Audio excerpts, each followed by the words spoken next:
E aí, gente? Então, a difusão massiva, constante das questões de gênero nas diferentes mídias, redes sociais, tem levantado um verdadeiro questionamento que não está somente nas questões sociais, culturais, éticas, mas se tornou um questionamento mesmo da base antropológica, algo sobre a pessoa.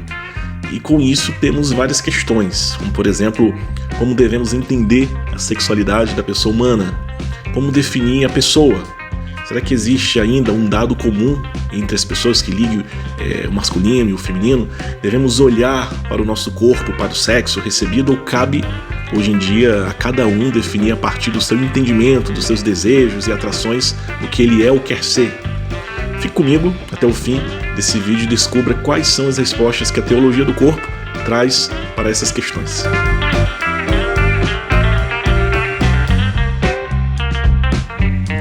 Primeiro, acho que é importante dizer que esse vídeo não tem a intenção de julgar ninguém, mas apresentar informações históricas, conceitos, nos ajudar com sinceridade e conhecimento a entender melhor a sexualidade humana e também entender melhor a ideia de gênero que está mais do que nunca presente no meio de nós, tá legal? Dito isso, vamos continuar aqui. Então nós queremos responder aquelas perguntas que eu fiz lá em cima, dialogando, trazendo o contraponto que a teologia do corpo nos apresenta. E talvez ouvindo isso você pode dizer: mas o que tem a ver teologia com antropologia? Teologia com sexualidade? Eu digo para você que tem muito a ver. A partir da teologia, com a luz da razão, o mistério de Deus ele se faz mais presente na vida do homem, na vida da pessoa, se ele quiser, se esse homem tiver honestidade intelectual, se ele for sincero, ele vai entender muito mais de si mesmo. E você vai ver que de forma muito particular, a teologia do corpo, ensinada por São João Paulo II, ela se instalou ali no campo de um novo estilo de antropologia teológica,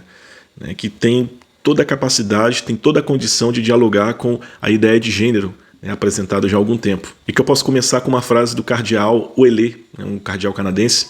Ele disse que, sobre a teologia do corpo, que ela é o antídoto para a teoria de gênero. E aí eu pergunto para você, o que você achou dessa frase? Talvez para alguns é uma frase polêmica, para outros é uma frase até consoladora. E aí, gente, o que nós precisamos fazer primeiro é tentar conhecer e entender um pouco mais o caminho, a ideia de gênero, a visão de pessoa, que essa ideia de gênero apresenta, e também apresentar a teologia do corpo como ela apresenta a pessoa humana também. Eu digo apresentar porque não conhecemos tão bem assim essa ideia de se identificar a partir de um gênero e não do sexo recebido, e também não conhecemos muito o que realmente a igreja fala ali sobre o sexo, sobre a identidade sexual. Por isso nós relativizamos muito. Eu penso que por não conhecermos bem a gravidade e o peso das coisas, nós relativizamos.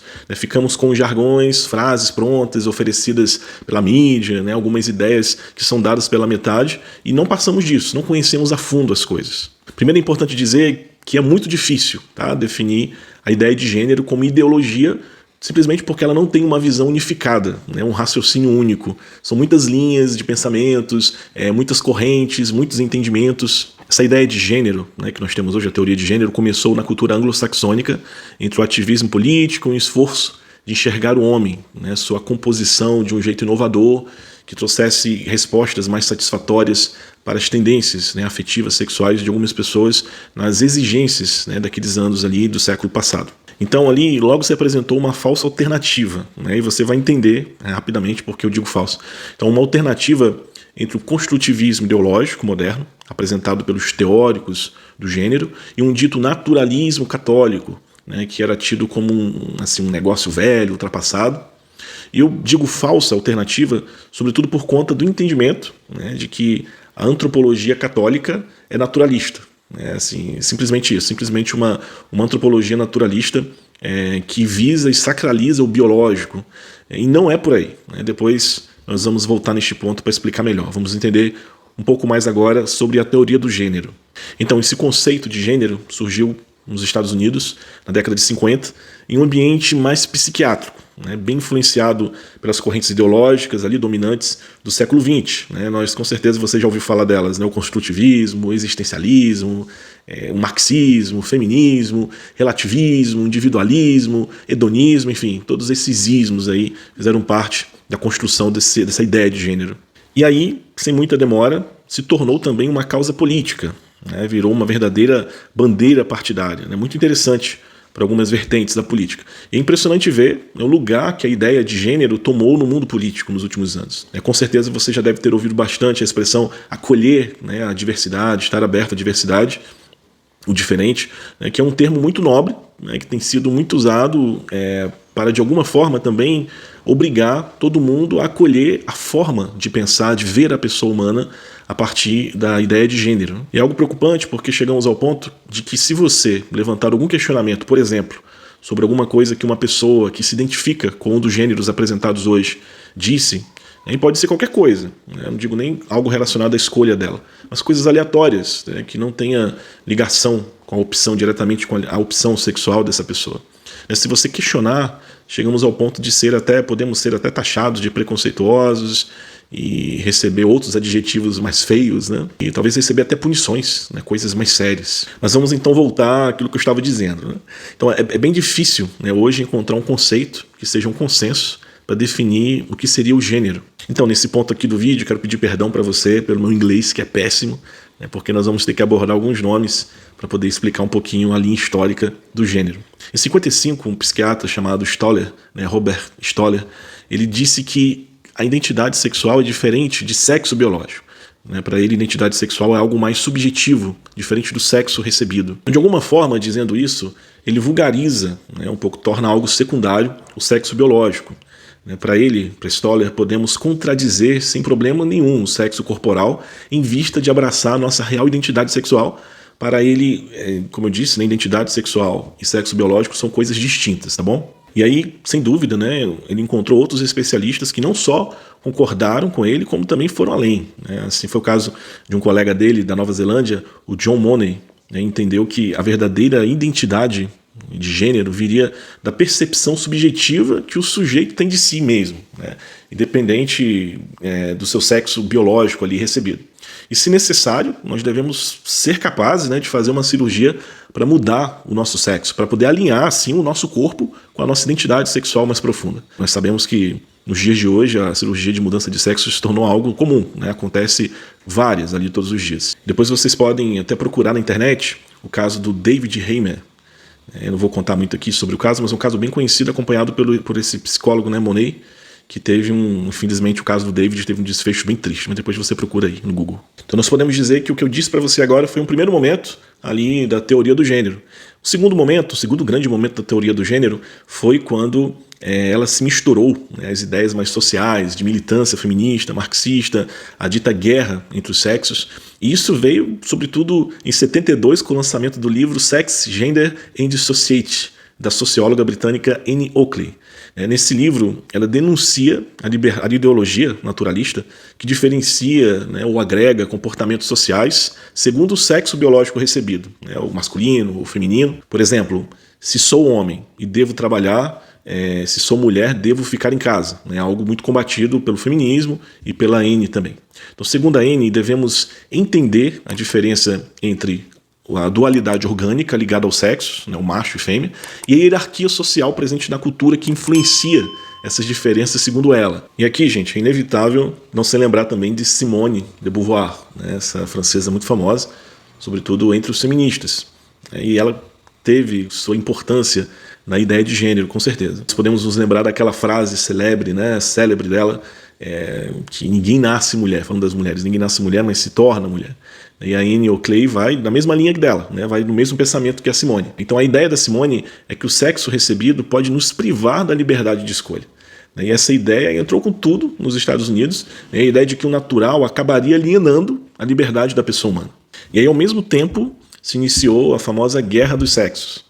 E vários questionamentos sobre a diferença entre o homem e a mulher foram levantados nesse momento. Isso foi tema de várias discussões. Aquela visão do homem como o dominador, aquele que é violento, que violenta a mulher, e a mulher como uma vítima. Esse tema ficou muito presente na sociedade nesse tempo. E essa diferença, essa guerra entre os sexos, já havia sido plantada um pouco antes, pelo discípulo de Marx, o Engels, que de alguma forma ele estigmatizou não diretamente a mulher, mas o casamento, como essa primeira expressão da dominação masculina.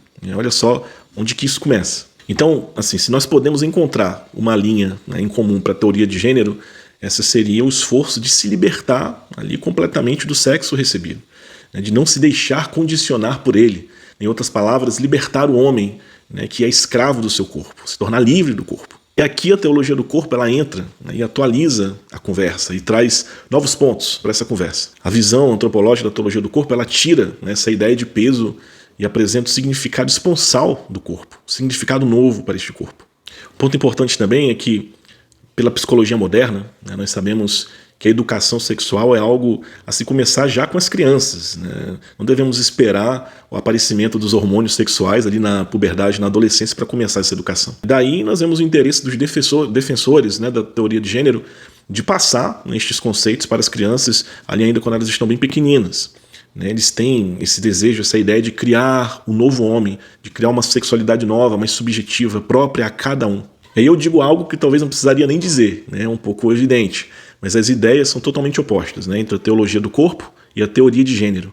O entendimento de pessoa é completamente diferente. A teoria de gênero visa tirar, né, toda a consciência dos dados carnais, sexuais, tenta deixar um horizonte totalmente aberto, né? Todas as possibilidades estão aí, tudo é possível. Em suas catequeses sobre o corpo, o Papa São João Paulo II, ele não procura fazer uma crítica direta, ali, explícita, da ideia de gênero, mas ele dá uma teologia e com ela uma antropologia super original, né? Nos ensina a olhar o corpo na perspectiva de um Criador, né, que criou tudo bom, mas o homem e a mulher, ou seja, o corpo, a sexualidade foi algo muito bom, muito além do bom, né, que veio a partir dele mesmo, ou seja, a partir do próprio Deus. Ele é o modelo do homem e da mulher.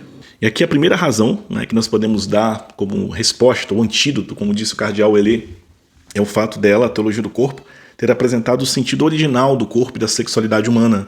Né? O original no sentido de verdadeiro projeto. Aquilo que está nas origens da pessoa humana. Né? Aquilo que não é falsificado. Tomando ali, por exemplo, né, as palavras de Jesus em Mateus 19, quando Jesus ele falava às multidões e aos fariseus que questionaram o próprio Jesus sobre o divórcio.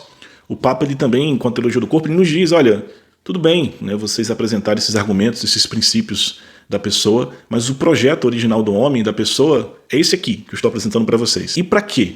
Para nas diferenças se ofertarem um ao outro.